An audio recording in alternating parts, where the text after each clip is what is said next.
So for any viewers who are just here for a quick little look-see, let's just run down the full workout for you in its entirety, right? So pressing, cables, pump. That was basically it. That was basically it right there. Now that's in the long and short of it, that's the short. But here's the long. Here's the long of it. So playing for chest. I mean, nothing too crazy, nothing too complicated. It's and oh geez, man, I'm trying to think of.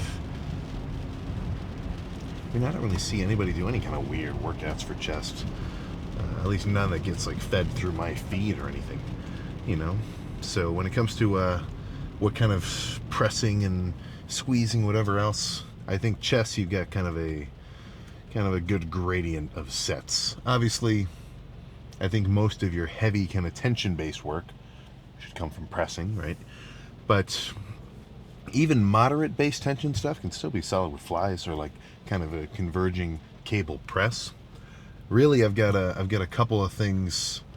I mean, I may as well have like a goddamn little bag of exercises, and I just reach in, and whichever one feels best for that current moment, you know, bust out a couple sets of those.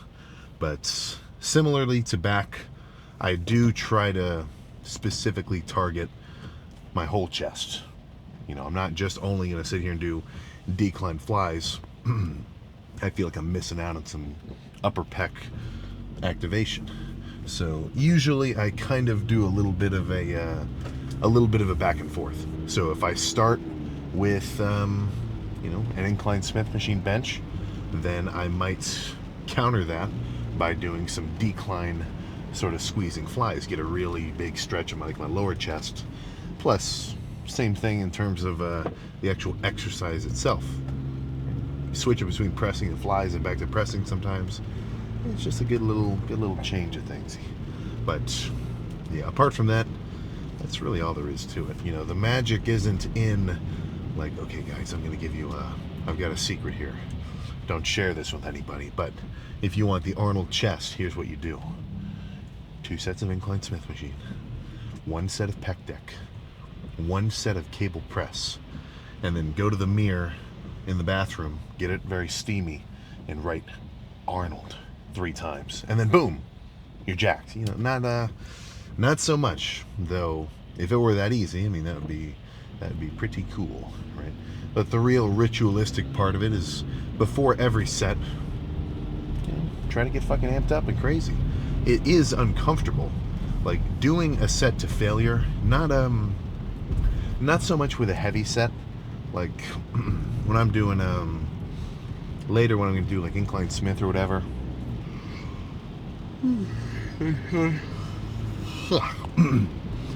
What if I hit failure like 10 reps? That's not really a burning sensation. The hard part is just like I physically can't push any harder.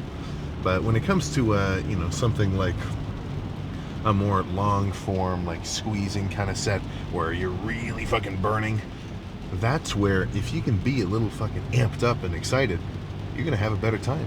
I mean, this is the kind of workout study that I would love to see, right? It's like, how does performance metrics vary between patients with a very calm, centered mind versus lifters with like a fucking amped up, you know, edge of the horizon, or no, bring me the horizon, like Breaking Benjamin music, and they're really getting excited about it. Like, how do those, you know, strength metrics change? Because I know for a fact that they're going to be different. It's just, I mean, it's just kind of common sense, because you are sort of fighting against your body's natural instincts. If I'm doing a set of pec flies, and at rep 10, my pecs are like really fucking burning, my natural instinct is put this shit down. This is hard, I don't want to do this. So, fighting against that, I'm getting a little bit fucking excited and amped up. I think it's a good move. You know, so if you know anybody who's training a little bit too calmly, maybe give them a gentle reminder, or lead by example and take yourself to the absolute limit of your pectoral capabilities on a set of you know, crazy hammer strength press or something. But Let's see what else. Oh, I wanted to say something a little bit deeper, but now I kind of forget. I can't remember. I've got to make a little pit stop though. My family is watching my brother do a golf tournament today, so I got to go check out Bella and Oliver first, and then I'll slam the pre and head over to get this workout started. Once I stop, I'll have to tell you like how many. But yeah.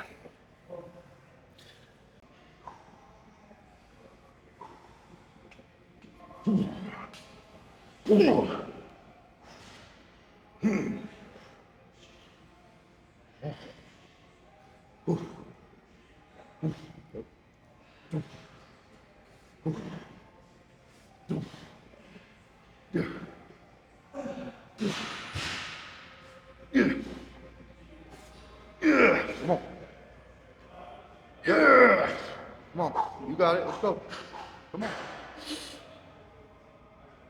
Oh, breathe. Yep. I got you. Come on. Big brother. Yep. Oh, breathe. Come on. Make it work for it a little bit. Okay, that was good. That's way more than I thought I could get. What's that? Whew. There's 3 plays on this one.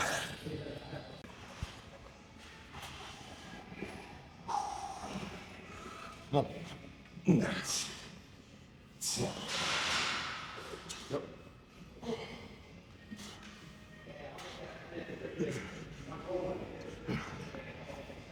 Come on.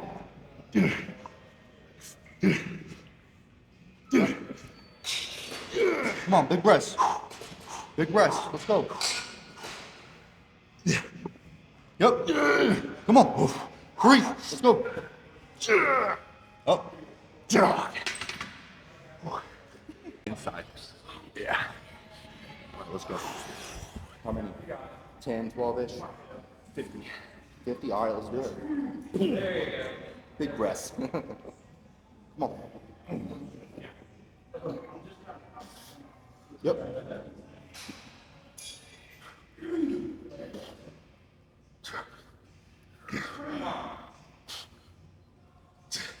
Come on. Yep. Come on, big breaths. Breathe. Yep. Come on, one more, big breath. Let's go. Yep. Breathe. There we go. Had some extra long wait periods or rest periods on those sets because me and the guy who was spotting me, we were going back and forth because I was helping him with squats. But let's get some cable activity here. Is this? So the reason I reference extra long wait periods, I still feel pretty strong. So I might end up doing a little bit more volume today. But let's do some kind of bent over, heavy-ish flies. A little bit of a brutish execution. I'm not going to do crazy slow reps. Those will be for a little later.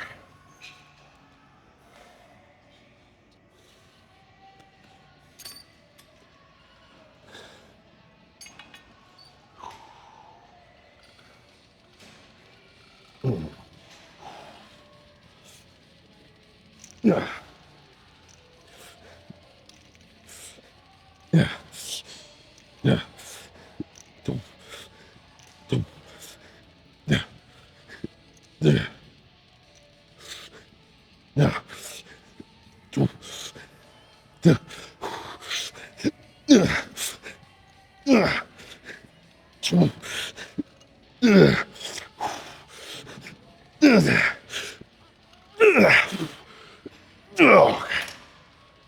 Oh my God. Okay. Let's do a light squeezing one next. I'm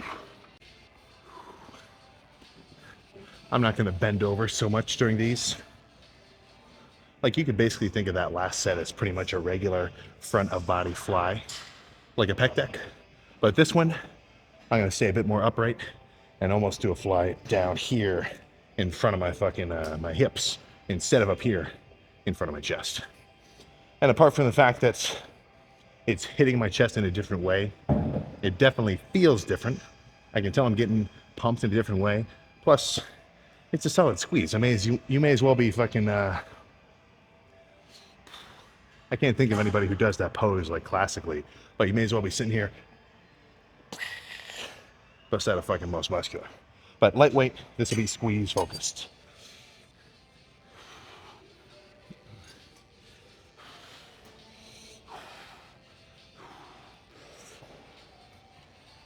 Nah. Nah. Nah. Nah.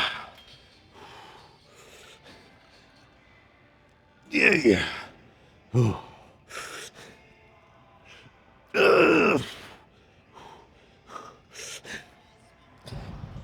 Yeah.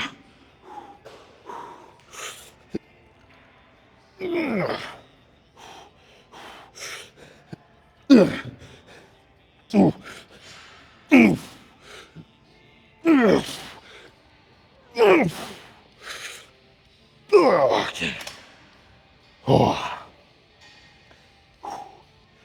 Let's do another kind of press. Not sure what. So since I've already done 3 crazy sets of pressing, I think, well, I know I want to do at least 1 here, but I think finishing this set and then doing some kind of cable superset or drop set as like a fly to really finish chest off is good. So I'll just think about that after. Right now, I just gotta focus on going fucking crazy.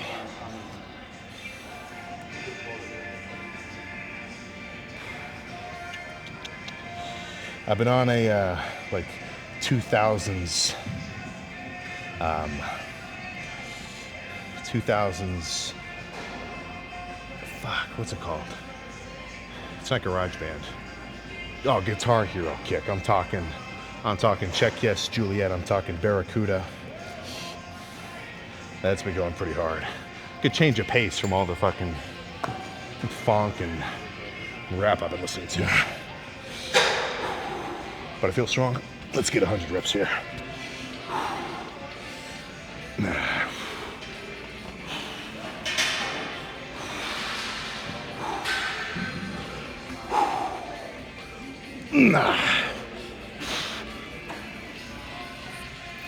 Yeah.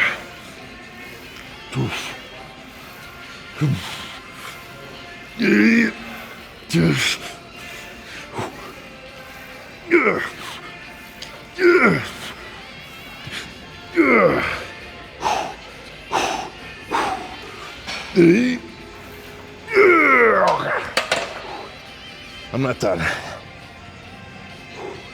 Let's turn that into a rest pause.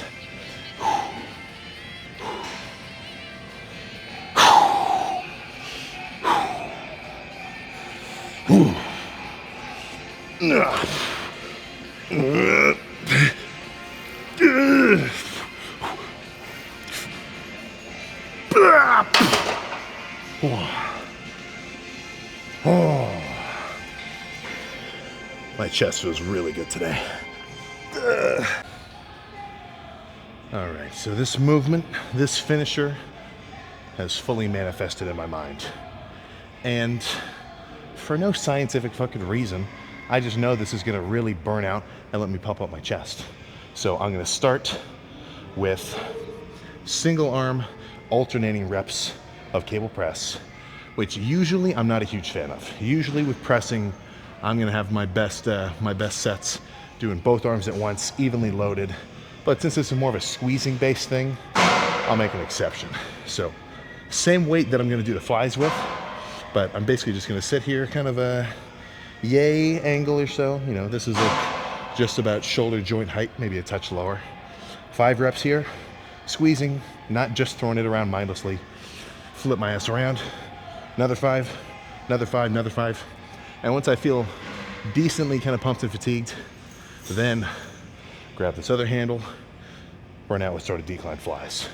So part of my logic is I know that this is gonna work my upper chest and my lower chest, and in the process, pump both of them up, basically to my own satisfaction. So again, all I have to do is get amped up and make it happen.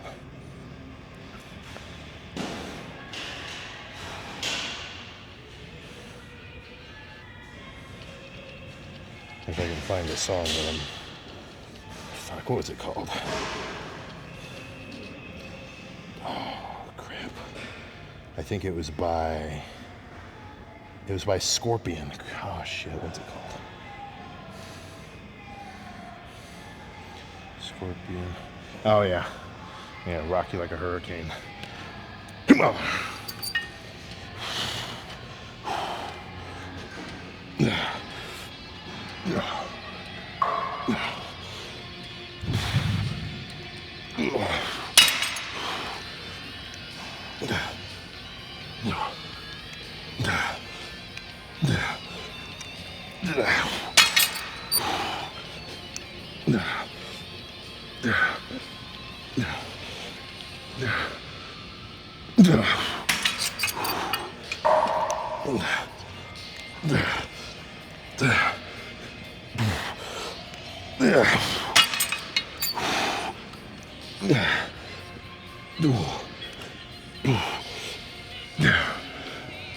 Yeah, okay, one more.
Let's get posted.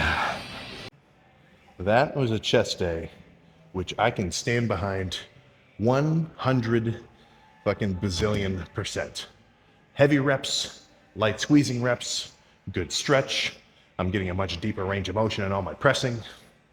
And I'm not talking like I'm gonna touch my chest, but I am getting gradually lower. Dude, if you watch some chest days from like over a year ago, dude, like I'm getting maybe, I'm talking 6 inches off the chest. I think I've been missing out on some of that range of motion. But incline barbell felt fucking insane. What I really need to do though is keep caution in mind. Because, I mean, usually injury and accident happens at the time of least fear. So, oh man, I feel crazy strong today. 3 plates on the warm-up felt like nothing. All right, let's do 4. All right, let's get crazy. Let's do 5. Sam Sulek, bodybuilding career destroyed, rips both pecs off the bones. Yeah, not a headline I want to fucking take part in. But more than enough volume. Honestly, I think I might have gone a little bit higher today. But we'll, how about we explain that in a minute? Let's just run through some fucking poses here first. Oh.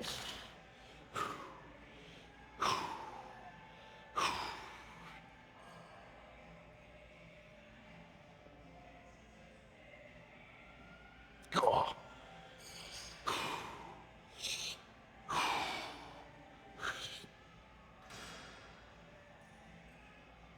Oh. Holy crap, dude.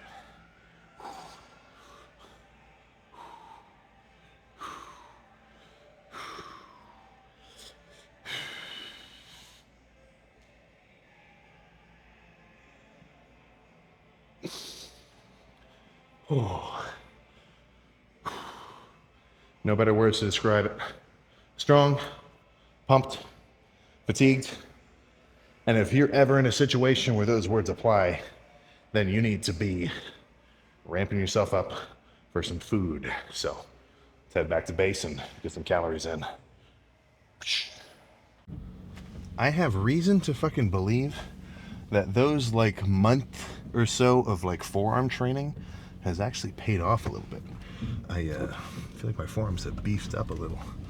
might want to add that in, actually. So I think tomorrow's, well, I'm not sure what I want to add it to, but I'm going to make forearms a little bit more of a staple lift. Having big forearms is fucking cool. But no, I was, well, I knew I was about to talk about it, but I was just kind of thinking to myself, these are the good times, goddammit. And I'm talking physical state. No injuries, no tweaks. Gains are being made steadily on this bulking phase. Today's lift, everything fucking clicked. Plus, extra strong. You know, good ass sets. Having some cool characters around. Like, there's one guy I hadn't seen before who, behind me, when I was benching, also was throwing 315 around. I think he went for a high 300-pound single afterward. Dude, fucking cool to see. There really is some serious power in being in an environment where everybody else is also on their shit.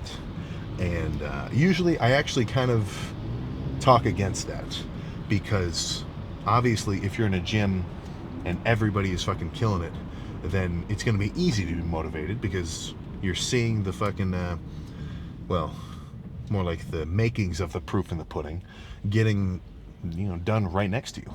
If you see somebody got some, well, I don't see it as much now, but there's a couple of like world gyms that I've been to where on the regular there's dudes squatting 600-700 pounds for reps in like the more free bar area right next to where I'm doing pull downs. If you watch a set like that go down and that doesn't get you fucking excited, then frankly I think something's wrong with you as a lifter. But yeah, of course, if everybody else is grinding, you're basically gonna have no choice to, right? If you got any fucking heart as a fellow lifter, you know, if you see some guy go to absolute failure and his nose is bleeding and he's well, you get the point. So usually I'm one to say, you know, don't be so reliant on the you know, your outside environment in terms of what's around you at your gym, because it's not always going to be there. But when it is, dude, fucking make hay while the sun is shining. That is for sure. So I think I'm getting a bit better at trying not to take these awesome lifts for granted. Well, I've always been kind of good at that. But even just looking back over, like back when I was at school, that was a really good environment. Same crew of dudes, all on their shit. I'm talking hundreds of pounds being moved around. Not even like powerlifter style. Like I'm talking reps. I'm talking 10 rep sets of, you know, 450 on squat while I'm doing a set of preacher curls or like whatever else. Like it's just nice to see. So if you've been going to your gym long enough and you got a bit of regulars, or if you've been going to like a more serious kind of bodybuilding gym or so, and you've got some serious regulars around you, take a second and look at it, because it might not always be like that, right? So even if I had an empty gym, I would like to think that I could have had a chest day just as good as that one, and there's no reason why I couldn't, but there's no way to know. So that's where it's kind of your responsibility to be hypersensitive to good vibes around you and really let those in and amplify them, but also be very resilient and reflective of any kind of negativity. And even if you can't completely reflect it and disregard it, somehow take it in and transform it into hype. You know, somehow flip it around. It's like, oh, they don't think I can do this set to absolute failure. Or whatever, right? The real enlightened lifter and the real enlightened fucking person, they're impenetrable to negativity. And even if it gets in some kind of weird way, it is instantly flipped around into some kind of a positive, which I know is like so cliche and silly. Like I may as well say, oh well, you know, just try to look on the bright side of things. But there's a reason cliches are so fucking you know, repeated and just well said over time. It's because they're fucking true, you know. And you have to look at it a little bit deeper than surface value. But if you can do that, it'll make a little bit more sense to you. If you can have that, if you can have a bit more of an iron fucking mind, then you're just going to be less prone to, I kind of want to just say annoyance, right? I mean, who's going to have a better day? the guy who fucking wakes up and he's like, oh shit, it's raining today. Oh, yip-de-doo, whatever. Or the guy's like, God, I fucking hate the rain. Oh, God, I hate traffic on the highway. Dude. And it's kind of a sick, masochistic sort of mindset, because I'd say the majority of just folk running around the world have this weird, I don't know what causes it, maybe some kind of resentment when they're raised or whatever, but they've got this, it's almost like the opposite of what I'm trying to say. Like, they get some kind of moderate dopamine reaction in their mind when they focus on the negative side of things. Like, for somebody like that, it's almost impossible for them to just look at something and give it a compliment or like take it for what it is. It's like, it's the kind of guy who'd go to a restaurant and is like, oh my God, fucking the ambiance in here. So, did you hear the people behind us and what they were talking about? Oh, it's so fucking annoying. And like, they completely overcook my steak. It's like they've got a goddamn metal detector for anything that might be slightly off or doesn't reach whatever their standards are, and then they just inflate it as though somehow they were on like the negative end of it. Oh, I stepped in a puddle today and got mud all over my fucking Vans. Dude, fucking gross. I mean, how old are you? 8? Minor inconveniences do not need to be such a big deal of your day, right? I mean, somebody bumping in, like accidentally bumping somebody kind of hard, to the real negative person, that's their story of their week. That's something that every time they talk to, one of their buddies or whatever, and like they're just saying whatever, that's their story of the week. Oh, dude, you won't believe what fucking happened to me, man. I went to McDonald's and this guy bumped me. Oh, it's like, what a fucking schmuck, So, oh shit, maybe I'm doing the same thing and I'm complaining about people like that when I should really just dismiss it. Not perfect, of course, but that is what I'm aiming for, right? To be able to be in a state where your momentum can basically not be stopped, that is ideal, right? It's like, oh crap, this, man, the gym I was going to go to actually closed at 2 instead of 6. I mean, how many people would just say, all right, go home, skip it, whatever. Now, I'm kind of spoiling myself. I just went to a different gym because I'm such a fucking gym nut. I've got like a keychain full of membership key fobs. But, for real, just how strong is your will to get whatever it is you want to do done, where one minor inconvenience can totally offset your trajectory. And not even that, if it can offset your fucking mindset and your mentality, and you let random nothingness seep into your mind, dude, it's gonna show, right? That's a nice little analogy of when guys talk about this is more of like a religious thing, but it kind of applies. They'll essentially say, it's like, all right, if you squeeze an orange, what's gonna come out? Orange juice, right? No matter how hard you squeeze it, you're never gonna get apple juice. You're never gonna get grapefruit juice. You're never gonna get anything. All you're gonna get is what's inside. So if you're walking around like just fucking with I don't want to say a vengeance, but just with like a generalized resentment and like angst and maybe not depressiveness, but just like negativity to your fucking pep, it's gonna show in whatever you do. So that's something which I think about sometimes. I'm not that's not something that you need to think about every day, but there's a lot of benefit, I think, in some of the like self-help talks and like speeches. I don't know any of these guys' names. I've listened to a lot of them over the course of the last couple of years, to the point where I probably should know their name. But like, they're writing off these sorts of books like kind of sort of stoicism themed, kind of like conquering your own thoughts and whatever else. But the basic premise is like I've just been saying. Okay? Don't give any negative kind of thoughts too much power and attention, because you're kind of just gonna fucking become what you think about, right? So if every day I'm thinking, all right, I'm gonna have a fucking crazy lift, I'm gonna eat all my calories, I'm gonna fucking get a solid amount of sleep, I'm gonna slam some water, all right, I'm gonna really take this set. If all I'm thinking about is like the things I want to do, then guess what? It's gonna happen. There's not even a question. But if the whole time you're constantly just like second guessing yourself, or I don't know if I'm going to be able to, it's going to be hard, or just, no.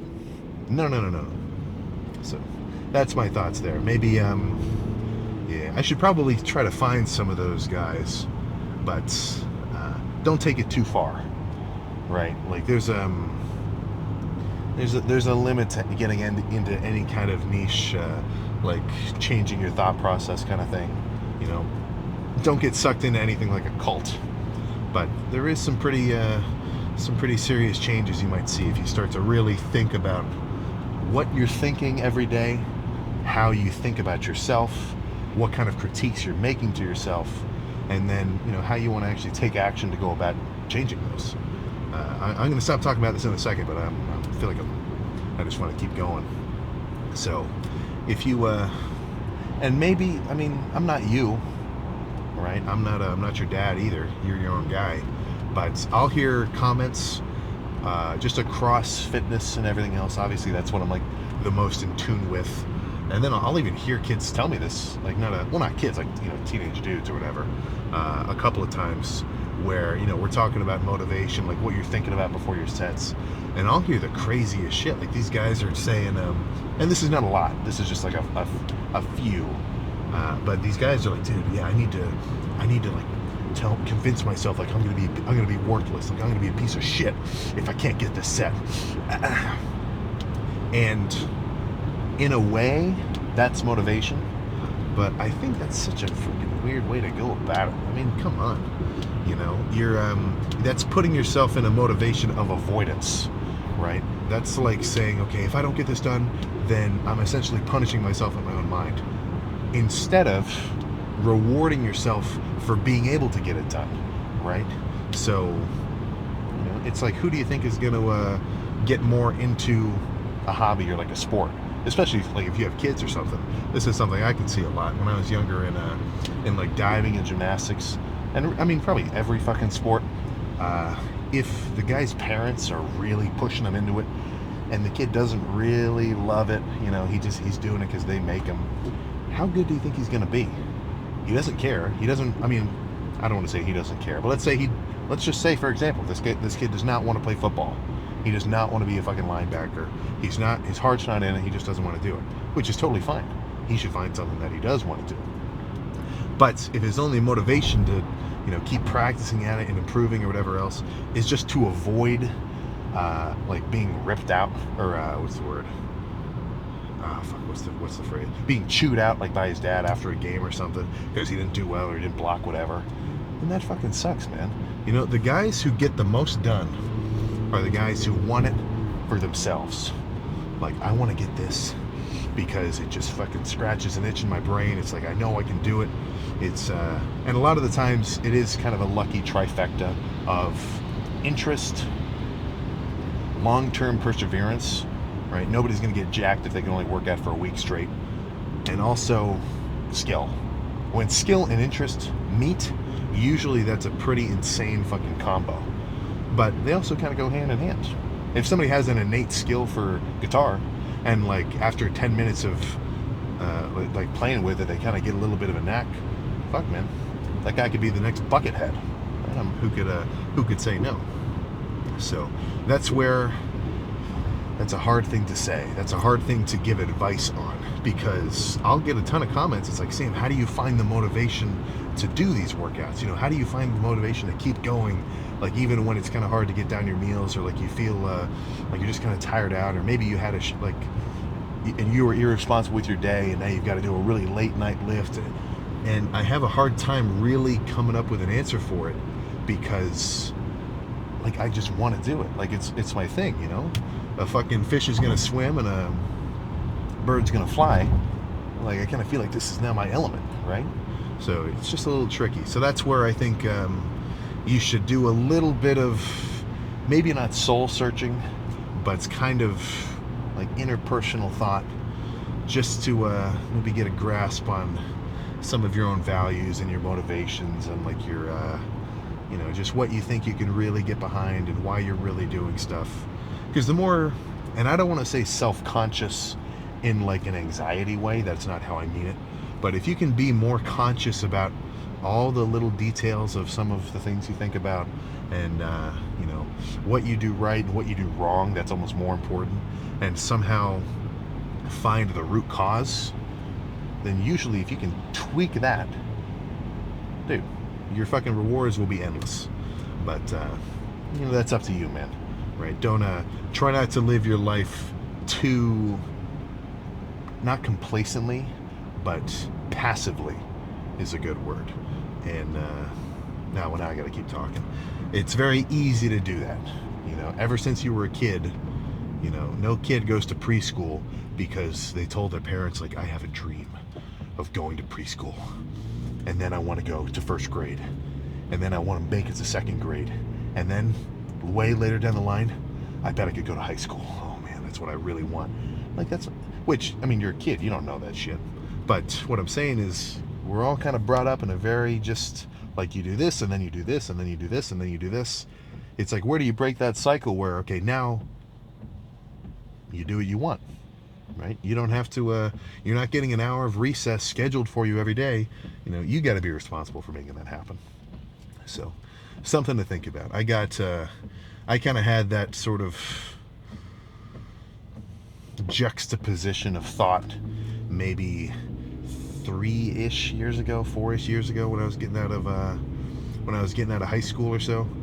And I think it's a good thing to think, you know, makes you a little more mature. You can kind of, you know, you're not just being pushed along by the tides, right? You're in control of your own ship.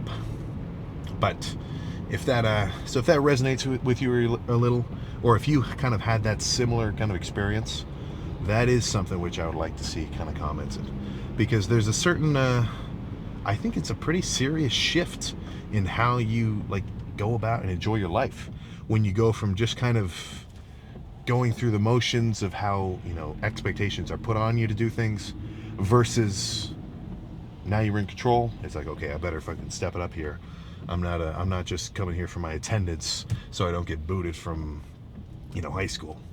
Right? So if you get a little something like that, probably I feel like I'm asking some of the older characters here. If you're like a, you know, 14-year-old 6-month in lifter, you might not have that same life experience yet.